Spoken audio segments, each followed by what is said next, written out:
Olá, povo de Deus, terça-feira da primeira semana do tempo comum, 12 de janeiro de 2021. A nossa reflexão de hoje, a partir de Hebreus 2, de 5 a 12 e de Marcos 1, 21b a 28. Depois de afirmar a superioridade de Jesus sobre os anjos, parece contraditória a afirmação de hoje.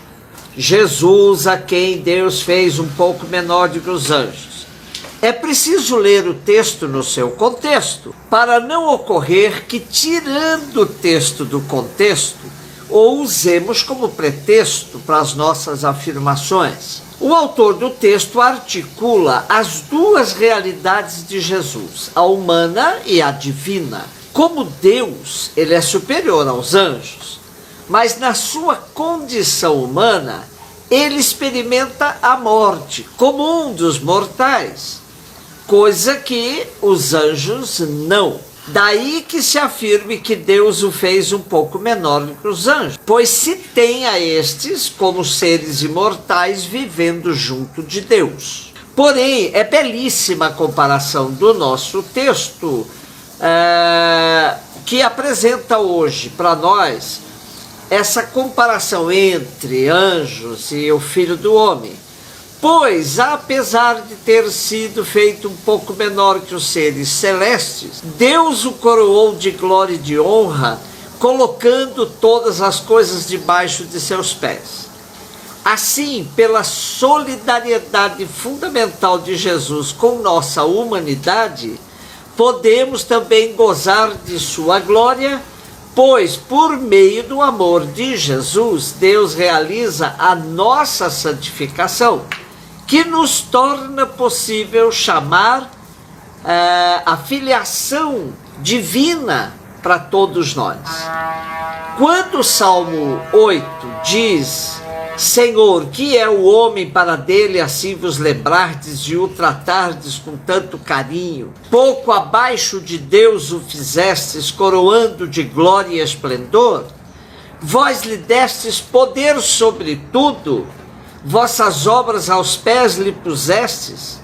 Na verdade, o único homem a concretizar tudo isso foi Jesus, mas nele nós realizamos também segundo a vontade do Pai. Como diz Paulo aos Coríntios: conheceis a graça de nosso Senhor Jesus Cristo, que sendo rico, tornou-se pobre por vossa causa, para que fosseis enriquecidos por sua pobreza. Então é esse o jogo que Hebreus faz muito bem entre a divindade e a humanidade de Jesus. E nos incluindo nessa humanidade de Jesus, assumida por Jesus, também temos a glória de Jesus. Isso é muito bonito da carta aos Hebreus. Marcos 1, de 21 a 28. O evangelho de Marcos é o menor dentre os 4 evangelhos e ficou muito tempo relegado a um segundo plano. Porém, depois de estudos aprofundados, ele ganhou relevância por ser o mais antigo deles e ter sido usado por Mateus e Lucas como referência básica para as suas narrativas. É preciso ler Marcos com uma pergunta que serve de itinerário guia: quem é Jesus? De fato, Marcos tem essa preocupação, mas não como os demais evangelistas, pois Marcos não se interessa por onde Jesus nasceu e nem quem são seus ancestrais. O que ele destaca é a novidade da prática de Jesus, pois ele começa a sua narrativa dizendo: início do Evangelho de Jesus Cristo, Filho de Deus.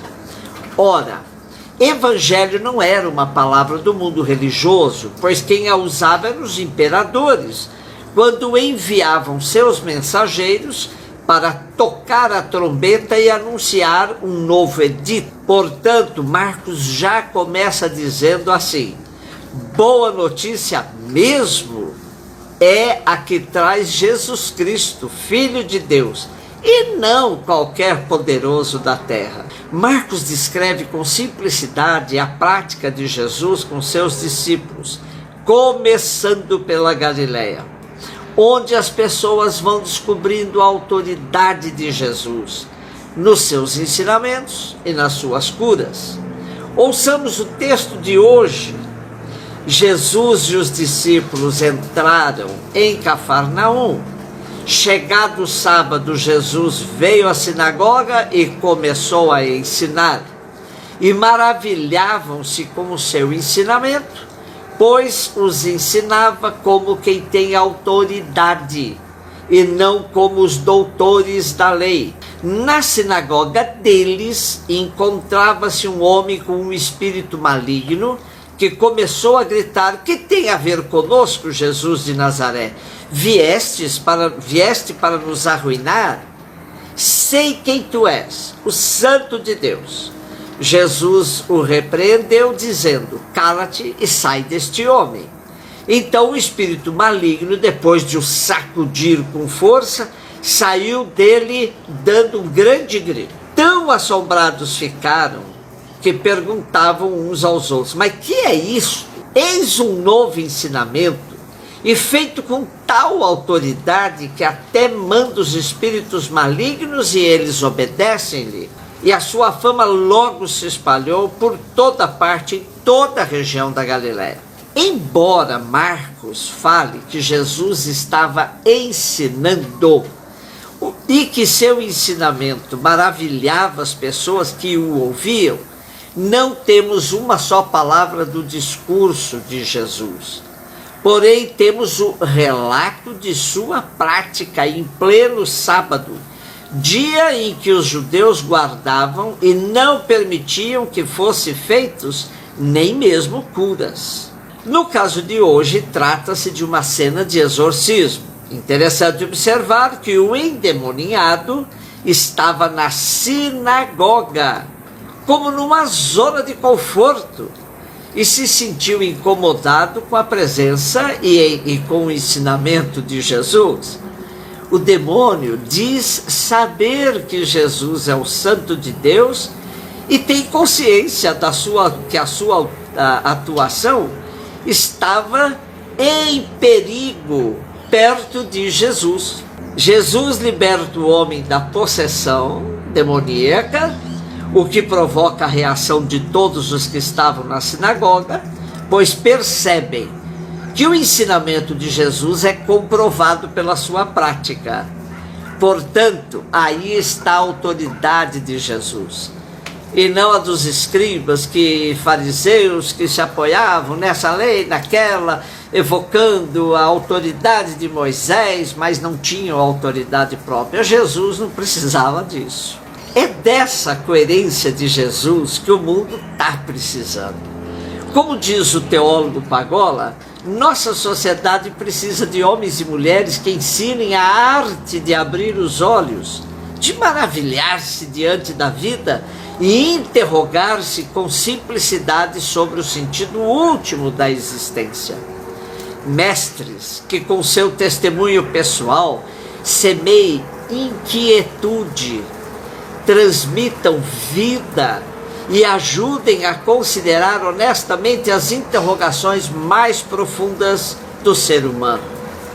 Sem esses mestres com narrativas lúcidas e coerentes, a sociedade vai caminhando a passos largos à falência de todos os valores, como numa espiral que, segundo Robin, citado por Pagola, acontece da seguinte forma: a fé será suprimida em nome da luz. Depois a luz será suprimida.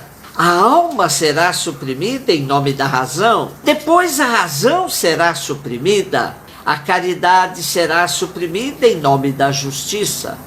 Mas depois a justiça será suprimida. O espírito da verdade será suprimido em nome do espírito crítico. Depois o espírito crítico será suprimido. Voltar a Jesus é a proposta da igreja para que essa sociedade interrompa esse processo da pós-verdade e os valores do reino anunciados por Jesus se imponham. Qual nossa prática como igreja capaz de assegurar um processo de integração dos enfermos, revelando à sociedade a necessidade de se firmar nos verdadeiros valores da fé, da caridade e do espírito da verdade? Seguir Jesus é atualizar sua prática com os critérios de hoje. Um beijo no seu coração.